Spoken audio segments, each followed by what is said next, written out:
kali ini aku ingin membuat Q&A. Jadi karena merayakan YouTube baru dan udah 300 ya Allah amin, udah 30.000 lebih subscriber. Terima kasih guys yang udah subscribe channel aku yang baru ini, Yunita Fauzia. Nah ini aku udah ngumpulin pertanyaan-pertanyaan dari kalian. Jadi tuh aku sebenarnya udah sempet buat Q&A di YouTube aku yang lama. Cuman itu sebenarnya itu lengkap sih. Cuman resolusi videonya tuh benar-benar, ya Allah, dulu tuh gue belum punya kamera guys. Gue tuh dulu belum punya kamera. Terus mau bikin Q&A sampai gue pakai kamera HP gitu. Dan kamera HP-nya tuh jelek banget. Nah, makanya sekarang aku mau bikin Q&A yang lebih bagus gitu ya, biar kalian tuh ngelihatnya nggak butek. Terus gue tadi juga udah dandan nih karena udah, alhamdulillah udah bisa make up. Dari kalian juga kan pasti belum tahu semua gitu ya tentang kehidupanku, tentang perjalananku sampai saat ini gitu kan. Makanya aku pengen bercerita juga nih buat kalian. Dan sebenarnya udah banyak banget pertanyaannya. Terima kasih yang udah nanya. Jadi kita langsung cus aja ya. Pertanyaan pertama itu dari Kelly nama ribet banget sih, astagfirullahaladzim. Kelly Sophie Kelly, udah deh ya si Kelly mah. Kakak lahir tahun berapa? Jadi aku itu lahir 28 Juni 1996. Aku tuh seumuran guys sama Kang Daniel. Jadi kayak kita tuh cocok banget. Kita tuh kayak wah, cocok banget gitu kan. Oke, pertanyaan selanjutnya ini dari ta_nrln. Susah banget nggak sih disebutinnya? ta_nrln. Kak, asli orang mana? Aku itu lahir di Jakarta, cuman ibu ayah aku itu dari Sumatera Barat, dari Padang. Padangnya itu di mana? Padangnya di Batu Sangkar. Aku tuh pernah ke Padang sih, cuman gak sering, cuman sekitar 5 kali atau 6 kali gitu. Terakhir tuh tahun 2017. Iya, tahun 2017. Pengen ke Padang lagi, kangen. Pertanyaan selanjutnya dari Shiva.mood. Nah ini kan gampang gitu, Shiva, Siti, Khadijah, Cimoy, Kekei, itu kan gampang nama. Canda, bohongan ya, bercanda. Tinggal di daerah mana kak? Aku tinggal di Pondok Aren.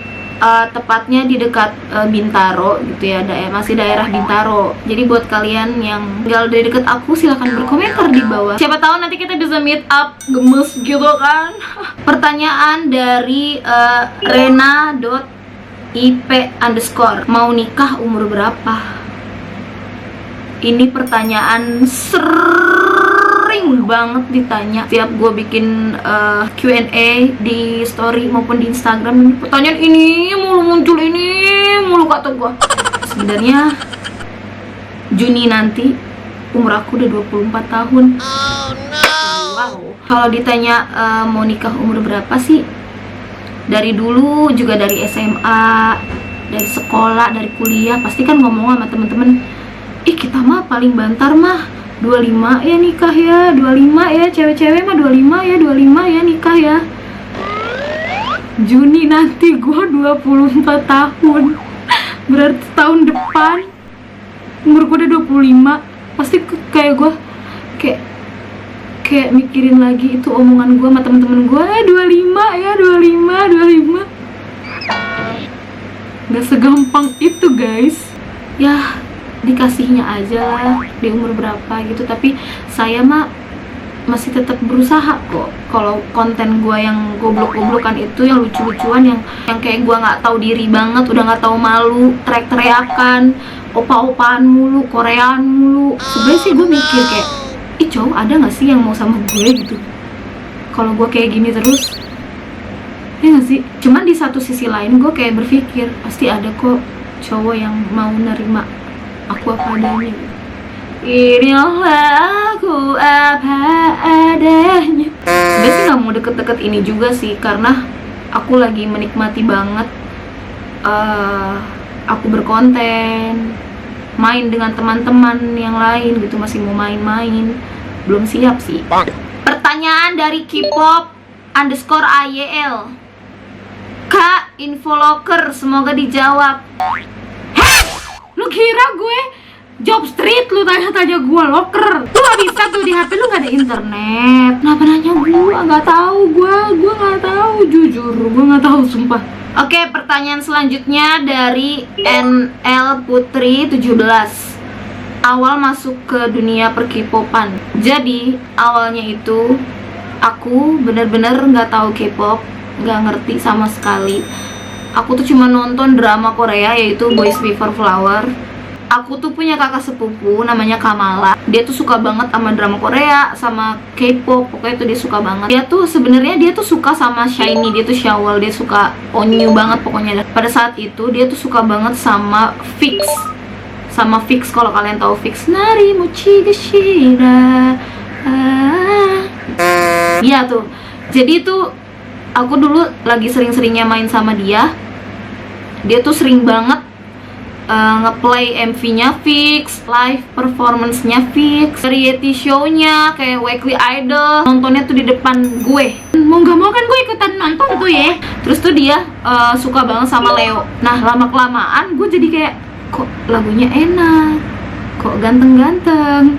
Terus kayak lama-lama searching nih, MV fix, variety show-nya gue nonton, gue copy tuh dari laptop kakak sepupu gue ke laptop gue tonton dah tuh berurutan, set Fix TV, kalau kalian tahu Fix TV, gue nonton tuh set. Wah, masuklah saya ke dunia K-pop. Wah, itu kayak gila. Dan aku tuh suka banget sama, kalau di Fix aku suka banget sama Ken, karena dia suaranya bagus, terus kocak. Aku tuh suka banget sama yang kocak-kocak gitu kan, suaranya bagus. Nah aku suka sama Ken dari Fix. Terus kayak menjalar tuh, kata gue, menjalar ke boyband lain, boyband ini itu. Nah udah dah tuh. Terus kayak karena Fix udah jarang gitu ya, karena kan N-nya lagi wamil, terus Avi juga kadang-kadang solo, terus Ken lebih ke solo juga, Leo udah mencar deh tuh pokoknya. 2015 itu awal aku kuliah, aku tuh tiba-tiba nemu, aku tuh aku menonton video Taeyang duet sama seseorang ini kayak orang biasa gitu di Fantastic Duo, bawain lagu Ice No Sleep. Sebenarnya tuh aku udah tahu Big Bang, tapi tuh nggak tahu member-membernya siapa gitu loh, cuman tahu Taeyang, G-Dragon gitu doang, tapi nggak tahu muka. Kalau Taeyang sih gue tahu mukanya, GD kayak sedikit lah waktu itu gue taunya, kayak samar-samar gitulah. Kalau Taeyang gue udah tahu. Terus nonton nih, padahal juga udah tahu nih lagu Ice No Sleep kan kayak udah booming banget, udah membumi banget kan. Ngeplay nih gue, set, wow, jatuh hati dong gue tuh sama Taeyang. Kayak suaranya bagus banget, lagunya enak banget, kayak wah. Terus kayak karismanya tuh ini banget kan Taeyang. Mulai tuh gue searching Big Bang, Taeyang Big Bang, bla bla bla bla bla bla bla. Padahal awalnya sukanya sama Taeyang kan. Terus setelah nonton variety show, kok G-Dragon nih yang mulai memikat hati gue. Karena tuh aku tuh kalau ngeidolain orang atau mengidolakan idol K-pop tuh pasti harus melihat dia di variety show gitu. Dia tuh kayak gimana gitu orangnya kan. Kalau kayak gitu kan sedikit itu bercandanya kayak gimana, ngobrolnya kayak gimana, kalau sama orang-orang gimana kan, kayak gitu kan. Nah kalau GD kan kayak tipe yang pokoknya dia tuh karismanya tuh pokoknya tuh karismanya tuh emang bener-bener idol, bener-bener deh dia the king of K-pop. Dan kalau aslinya tuh kalau di variety show tuh kayak yang malu-malu Ya malu-malu terus kayak lucu gitu kan, terus asal di panggung kayak yang mana kan siap Sabina bisa gitu ya orang. Nah dari situ udah pokoknya aku suka banget sama G-Dragon sampai sekarang, kayak number one in my heart gitu kan. Terus gara-gara GD Wamil lama nggak ada kabar, dan sekarang juga kayak jarang banget dengar kabar GD atau Big Bang gitu kan. Kang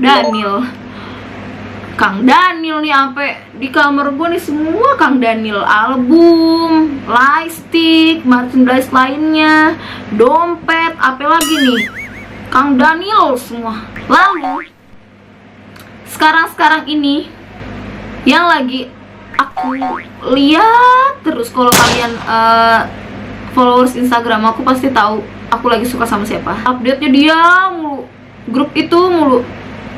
Ya betul, adalah NCT Taeyong. Kenapa gitu Taeyong? Pokoknya tuh kayak GD, Kang Daniel, Taeyong. Tapi gue nggak tahu Taeyong ada masa-masanya atau enggak. Cuman di yang dua ini emang gak bisa lepas dari kehidupan gue, fix. GD sama Kang Daniel. Kalau Taeyong ini baru perkenalan lah ya. Baru kalau di dalam hubungan tuh baru gebetan. Jadi GD suami, Kang Daniel pacar, Taeyong nih masih gebetan gitu. Istilahnya gitu lah ya. Pertanyaan selanjutnya dari giva.natasha.55. Kenapa kakak tertarik sama K-pop? Sumpah gue kalau ditanya gini sih sebenarnya nggak tahu alasannya kenapa ya. Suka aja gitu. Karena dia beda nggak sih? Maksudnya kayak dia tuh di dunia entertainment ini kayak lebih ada usahanya, lebih dihargai, karena kan emang di situ emang didukung banget gitu kan dunia entertainment gitu, apa jadi K-pop gitu, bla bla bla bla. Karena di sana tuh kayak jadi idol nggak gampang. Pokoknya mereka kayak seniat itu sih, seusaha itu untuk menjadi idol. Pertanyaan selanjutnya dari Rizky Syaputra 66. Gimana perasaan Kak Yunita saat menjadi K-pop influencer? Perasaannya sih seneng banget. Karena tuh dari dulu, sebenarnya dari dulu tuh jujur aja, aku kan kuliah di jurusan broadcasting. Kayak dunia entertainment juga kan. Terus kayak kalau misalkan orang-orang nanya gitu, Yun, lu kalau nanti mau kerja jadi apa? Nanti lu kerja mau jadi apa? Nanti kalau lu udah lulus mau ngapain gitu kan? Terus kalau yang lain kan kalau ditanya teman-teman gue itu yang jurusannya sama kayak gue gitu, dia pasti lu mau kan kerja di TV, di balik layar, jadi kameramen, jadi tim kreatif, jadi pokoknya jadi apa gitu kan. Pokoknya mau kan kerja di TV, mau banget kan. Tapi gue selalu menjawab, gue mau kerja di TV, cuman gue mau jadi artisnya. Gue selalu ngomong gitu, gue pengen jadi artisnya gitu. Gue selalu jawab kayak gitu kan. Ya selama gue menjadi sampai titik sekarang ini ya seneng sih. Kayak gak nyangka aja gitu bisa dikenal orang banyak, apalagi dikenalnya sama yang satu circle gitu kan, K-pop gitu. Maksudnya kayak dikenalnya juga sama aku sukanya K-pop, terus dikenal banyak orangnya itu sama K-popper, sama kalian ini. Aku sangat bahagia, jujur aku kayak seneng banget.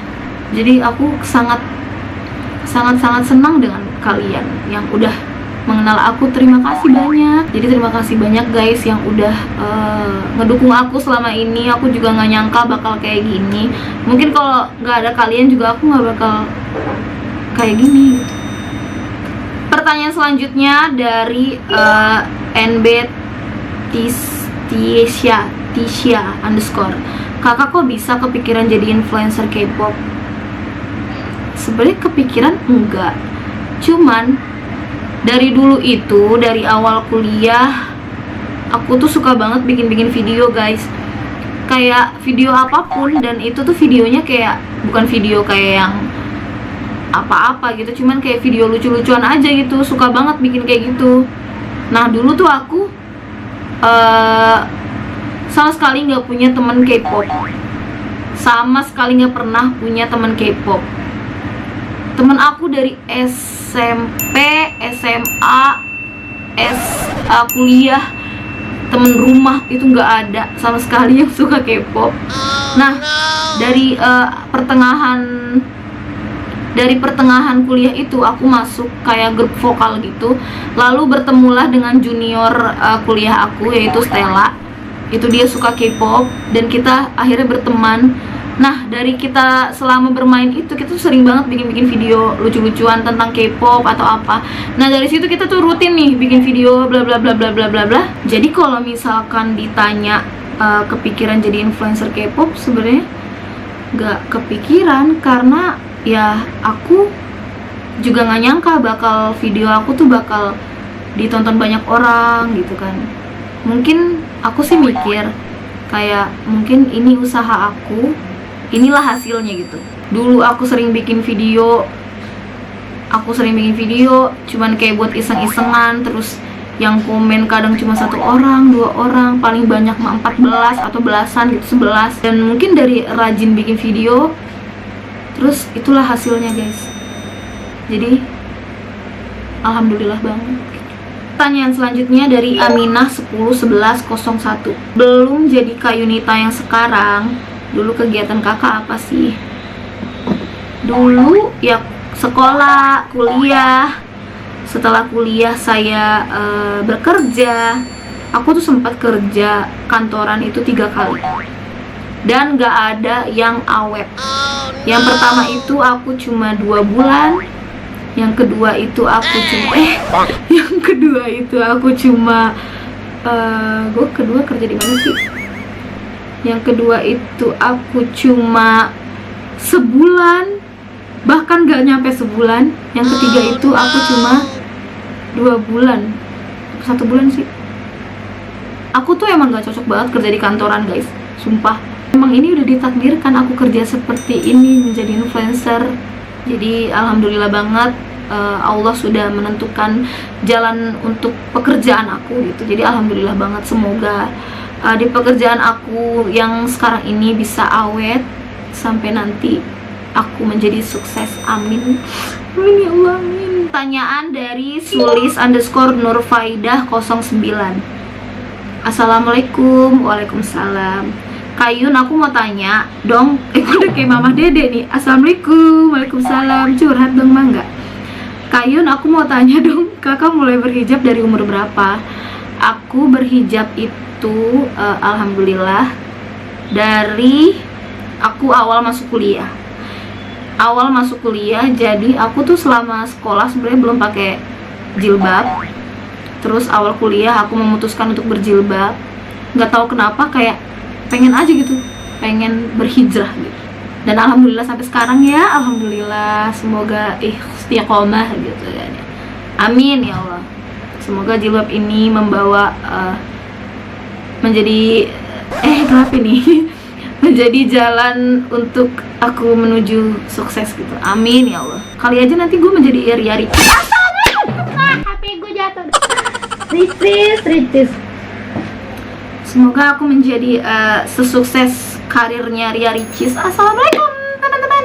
Pertanyaan selanjutnya dari Fadilah_sweet. Kayun terinspirasi bikin YouTube dari siapa? Sebenarnya aku tuh nggak ada inspirasi, atau kalau menjadi YouTuber atau apa gitu, sebenarnya inspirasinya ya nggak tahu sih. Tapi dulu aku tuh sering banget ngelihat Nada Fit. Aku tuh dulu ngefans guys sama Nada, karena Nada tuh udah bisa nyanyi, bisa ngedance, terus konten di Instagramnya tuh dulu kayak menarik banget kan, kayak lucu-lucuan. Terus aku sering nontonin. Nah makanya tuh aku tuh kadang suka terinspirasi sama Nada gitu untuk bikin video ini, video itu. Terus kayak bikin kali ya kayak gitu. Sekarang alhamdulillah sudah berteman gitu sama Nada, kayak gak nyangka banget. Dulu yang yang awalnya minta foto gitu sama Nada nih, fotonya di sini nih, ting. Ini pertama kali gue ketemu Nada dan minta foto. Sekarang udah jadi cinggu. Pertanyaan selanjutnya dari Nailan Spa. Asal usulnya bisa tahu nama Cikmang dari mana dan dari siapa, please jawab kak. Jadi aku ceritain dulu kenapa tuh aku bikin reaction awalnya. Awalnya itu aku kan dikenal orang kan gara-gara reaction kan. Gimana ya? Awalnya itu aku pernah punya temen namanya Wilda. Dia juga suka K-pop. Itu temen SMA aku. Dia ngirimin video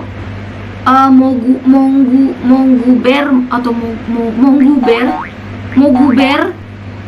Dia tuh nge-reaction cuman pakai suara, dan suaranya Cikmang gitu kan.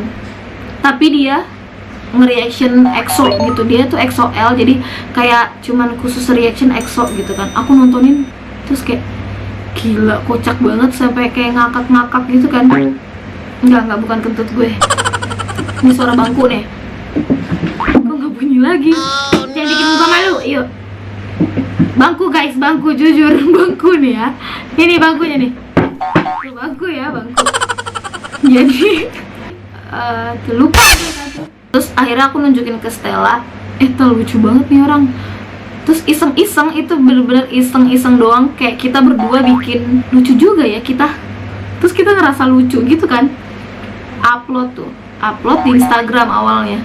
Upload di Instagram yang cuma 1 menit. Terus tanggapan orang kok pada bilang lucu gitu, teman-teman gue gitu kan. Terus akhirnya aku bikin sendiri dan tanggapannya lumayan. Nah akhirnya tuh bikin sendiri.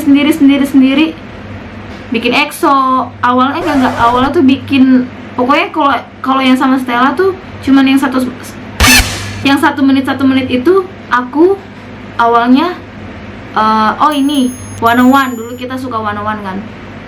Terus lama-lama aku upload di YouTube nih, iseng-iseng.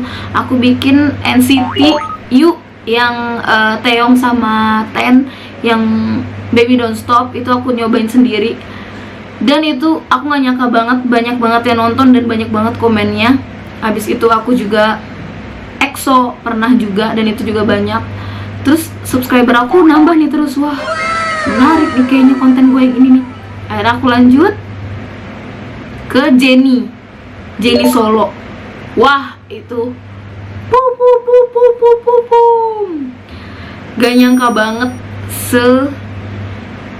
sebanyak itu yang nonton. Nah dari situ tuh, dari video Jennie masuklah gua ke Twitter, Instagram gue rame, YouTube gue rame, subscriber naik, followers naik. Pokoknya dari Jennie itu udah kayak wah. Kalau untuk nama Cikmang sebenarnya tuh aku gak kepikiran sama sekali kalau itu disebutnya Cikmang. Tapi waktu aku masuk ke grup K-pop influencer, itu pertama-tama kayak Kak Alpi yang ngomong kayak welcome Yunita Cikmang. Nah dari situ deh, pokoknya Kak Alpi deh kayak kalau nggak salah yang pertama-tama manggil aku Cikmang. Nah dari situ deh pokoknya dikenal dengan Yunita Cikmang. Pertanyaan selanjutnya dari _Iza11. Ini pertanyaan menarik banget karena emang ini pengen aku ceritain banget. Gimana awalnya Kak Yunita bisa ketemu dan gabung sama K-pop influencer lainnya? Jadi awalnya itu aku kan kuliah aku itu broadcasting, lalu aku skripsi, dan aku berpikir aku ingin skripsi aku yang aku pahamin, yang aku mengerti gitu. Nah makanya itu aku mengambil tentang K-pop, karena jurusan aku adalah broadcasting dan harus memakai media gitu kan. Akhirnya aku mengambil media YouTube. Siapa nih YouTuber yang ngebahas tentang K-pop di YouTube-nya gitu. Lalu ketemulah nih Kak Alpi, Copamex, Kevin, Alfaya. Iya pokoknya dari 4 itu, gue inget banget 4 itu. Tapi kalau Copamex itu aku udah tahu banget karena emang aku udah follow dari lama. Cuman kalau Kak Alpi, Kevin sama Alfayat aku belum tahu kan. Makanya aku, nah dari situ mau nggak mau aku harus meneliti mereka ini nih, meneliti mereka ini. Lalu putusannya adalah aku mengambil Kalpiandi, karena Kalpiandi paling banyak subscribernya pada saat itu dan kontennya lebih nyangkut lah ke skripsi gue gitu kan. Lalu aku menjalankan skripsi itu ternyata tidak mudah. Aku kira bakal mudah kalau ngebahas yang aku pahamin gitu. Terus aku sidang proposal, jadi dari bab 1 dan bab 3 doang, karena kan skripsi dari bab 1 sampai 5, tapi ini kayak cuman sidangnya cuman sampai yang bab 3. Terus aku di video ini sama temen aku lagi sidang. Aku masukin lah ke feed Instagram pada saat itu. Aku tag lah ke Alpi, kayak makasih ya kak, gara-gara kok ada goyangan ya gara-gara kakak aku bisa mengerjakan skripsi gitu, pokoknya gitu-gitu dah. Makasih udah menjadi tokoh bla bla bla bla bla bla bla. Di komen lah sama Kak Alpi. Gue inget banget komenannya gini. Wah keren banget. Gua aja belum skripsi. Sukses ya, gitu pokoknya. Nah, terus dari komenan itu kayak gila, gue dinotis sama Alpiandi. Terus kayak baik ya orangnya. Nah, dari situ dah tuh. Dari situ akhirnya gue mulai kayak sering nontonin Kak Alpi, follow Instagramnya, subscribe channelnya. Pokoknya tuh gue udah nontonin Kak Alpi mulu lah, pokoknya meneliti Kak Alpi banget lah gara-gara skripsi itu. Terus mau sidang nih gue ceritanya, udah sidang akhir dari perkuliahan gue segalanya dah tuh. Nah, mendekati sidang itu gue ke acara K-pop ngabuburit. Nah, acara K-pop ngabuburit ini sebenarnya aku tuh sering banget datang sebelum aku menjadi sekarang. Aku tuh sering banget, kalau kalian tahu, aku tuh sering banget ke K-pop ngabuburit karena aku suka banget ngeliatin dance cover, sing cover. Nah, aku mau sidang, aku udah mau mendekati sidang itu, aku ke K-pop ngabuburit itu. Bayangin dari Bintaro ke Mangga 2 itu jauhnya, naudzubillah min zalik. Kayak pengen pada saat itu tuh pengen banget ketemu sama Kak Alpi karena ingin menyampaikan, Kak, aku ngebahas kakak loh deskripsi, aku udah mau sidang nih bentar lagi, udah pengen ketemu Kak Alpi aja pokoknya. Sampai gua bawa skripsi gua, skripsi gua tebel banget. Akhirnya ketemu sama Kak Alpi, Kak, aku ngebahas tentang kakak loh di skripsi. Oh iya, blablabla. Foto cekrek, video bla bla bla, Mas Stella cekrek. Nah, mungkin dari hal itu, dari kejadian itu, kayak Kak Alpi udah mulai mengenal gue sebagai mahasiswi yang membahas tentang dia gitu. Nah, lama-lama hari demi hari, bulan demi bulan, akhirnya Instagram aku di follow back sama Kak Alpi. Dan Kak Alpi pada saat itu kayaknya dia minta judul skripsi aku kayaknya deh, kayak buat referensi skripsi dia pokoknya. Kayak wah, Alpiandi, seorang Alpiandi nge-DM gue, di follow back lagi gue. Ya pokoknya gitu deh, sering ada situ kayak kita DM-an. Lalu pada saat itu aku belum memulai YouTube aku, belum dikenal banyak orang, belum Instagram aku belum ada apa-apanya, YouTube aku belum ada apa-apanya. Pokoknya tuh selama follow-followan sama Kak Alpi itu aku belum ada apa-apanya dah. Tiba-tiba aku dikenal banyak orang. Tiba-tiba Kak Alpi minta nomor Kak Alpi minta ID line aku. Kayak ada nih sekarang Alpiandi. Ternyata aku dimasukin grup dan itu isinya influencer K-pop semua. Kayak wah, gak nyangka banget bisa berteman dengan yang lain sampai sekarang. Kayak pokoknya tuh awal mulanya ya gara-gara Kak Alpi. Jadi terima kasih banyak Kak Alpi yang udah memperkenalkan aku kepada influencer lainnya sampai ke titik ini. Pokoknya makasih banyak, kayak Kak Alpi berjasa banget di kehidupan aku. Terima kasih Kak Alpi, semoga kebaikannya dibalas. Pokoknya aku sangat berterima kasih banget lah sama Kak Alpi. yang tadinya nggak kenal jadi kenal, yang tadinya nggak deket jadi deket, sampai sekarang deket banget sama yang lain.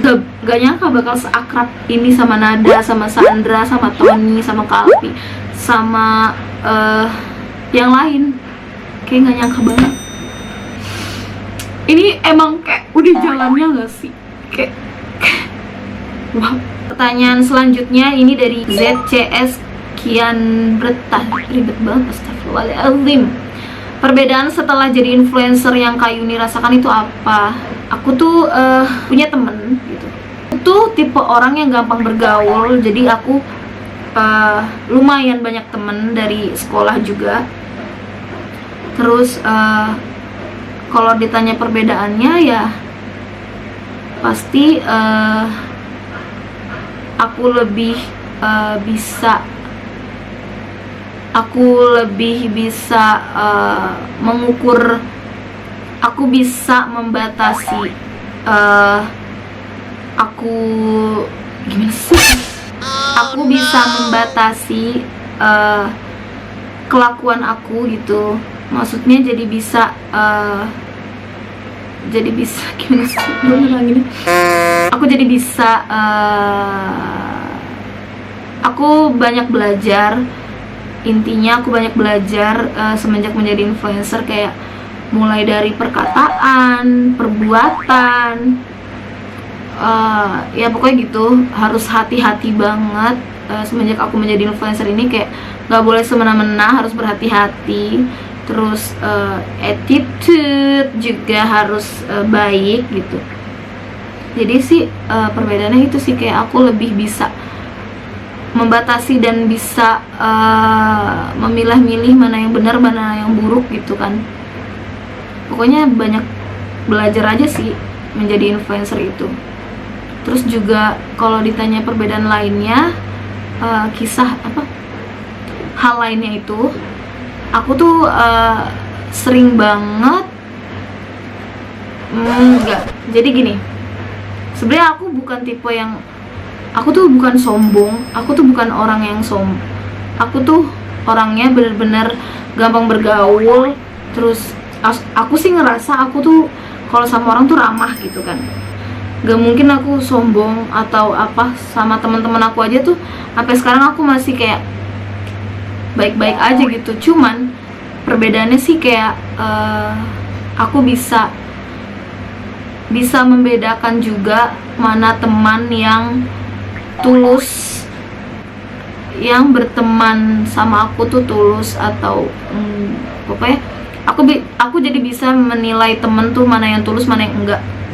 Pokoknya kayak dari sisi pertemanan aku itu kayak ada yang mendukung banget. Pokoknya ada yang mendukung banget, itu tandanya dia tulus, teman yang tulus. Ada juga yang tiba-tiba jadi kok mendekatkan diri kepada gue, itu intinya dia ada maunya.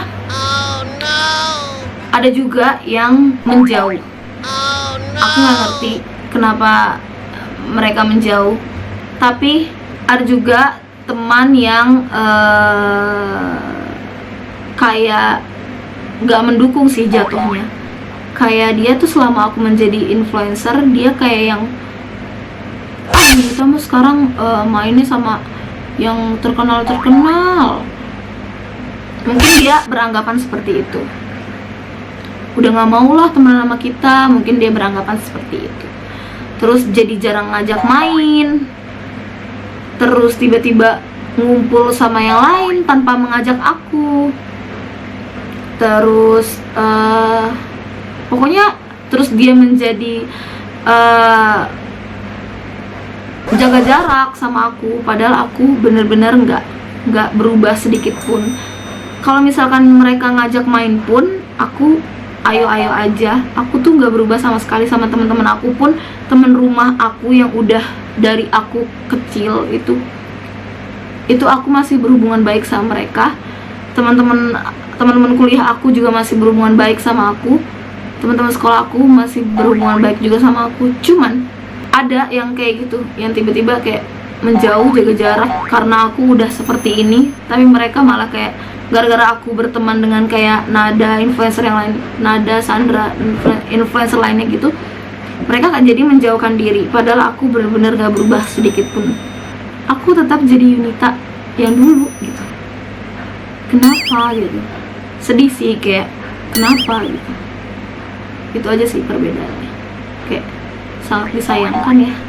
Ini pertanyaan menarik juga dari angger.firmansyah.37.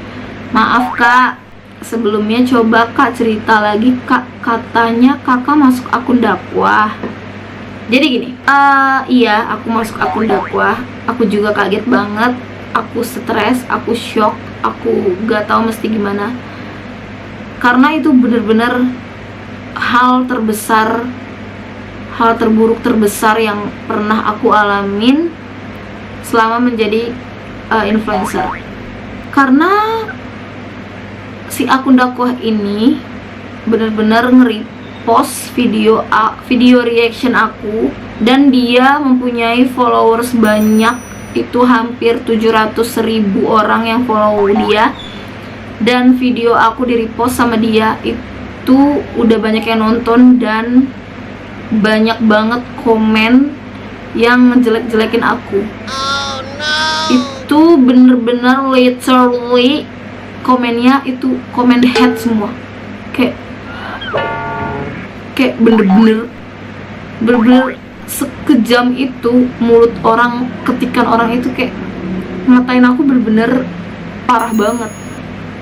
Jadi tuh aku waktu itu nge-reaction MV BTS. Nah emang sih di video itu aku bener-bener kayak jungkir balik, teriak-teriakan gitu. Ya sebenarnya sih aku jarang upload video yang kalau nge-reaction tuh pakai muka, pakai diri aku gitu.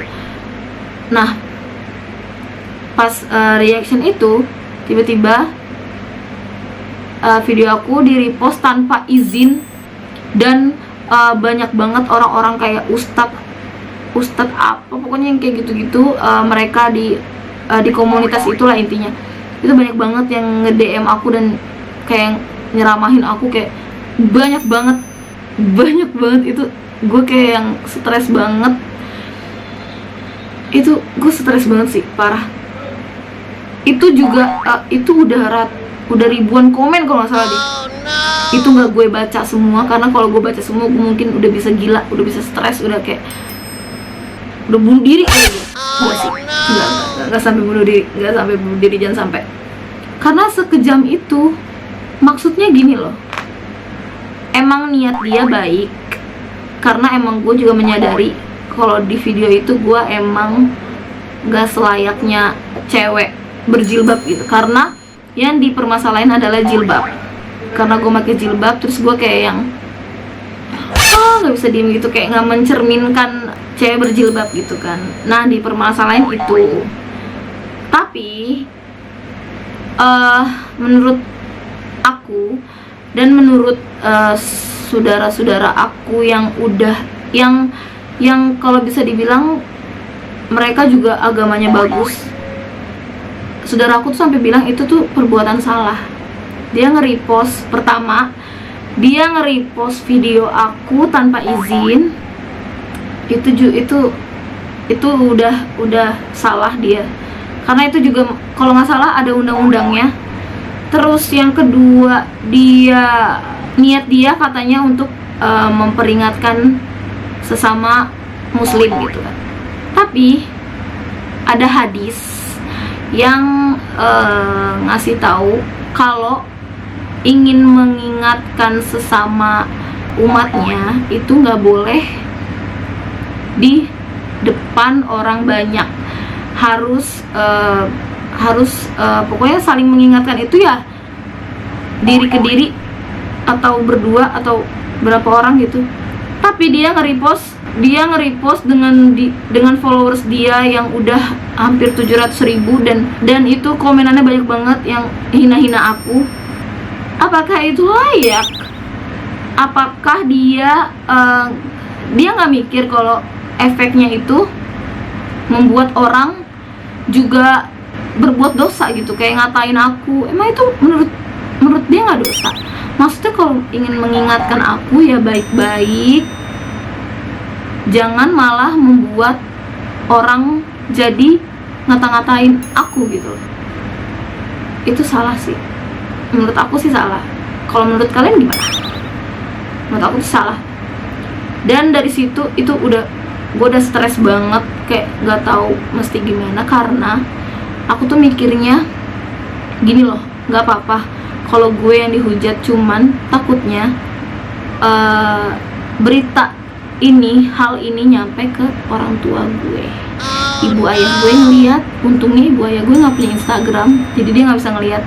Lu bayangin kalau ibu ayah gue tahu gue masuk akun dakwah dan dikata-katain kayak gitu, terus jadi saudara-saudara gue jadi ngeliat, saudara gue yang banyak itu jadi ngeliat, tuh gue mikirnya ke situ aja itu. Tapi alhamdulillah dengan berjalannya waktu dia ngapus video gue. Tapi sebelum dia ngapus itu udah banyak banget akun-akun lain dengan followers lumayan banyak itu nge-repost juga video gue. Ya udah semakin banyak yang hujat gue.